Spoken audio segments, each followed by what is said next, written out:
CICD. CICD actually stands for two different things. The first is the CI, which is continuous integration. The second is the CD, which is continuous deployment. Now, continuous integration. This is the practice of automating integration code from multiple contributors into a single project. This is Git, really, and this is what Git does really well. This is automating, doing things like build pipelines, having this automated way of having the code into the single one. You don't want to do this all manually.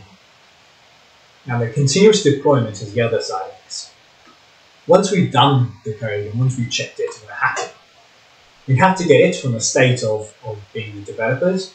We have to get it tested.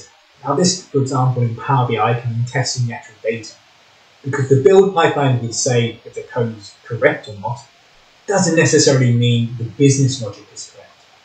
Right? We might want to say the sum of sales and we've written average of sales.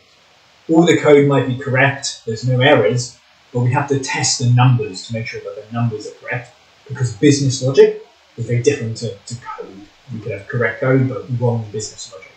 So we have to have an automated way of testing. Once we are tested as well, we want to release it. So, for example, publish the reports, right? And after the build stage, get this from a point where we've got it to a point where the end viewers can see it, and after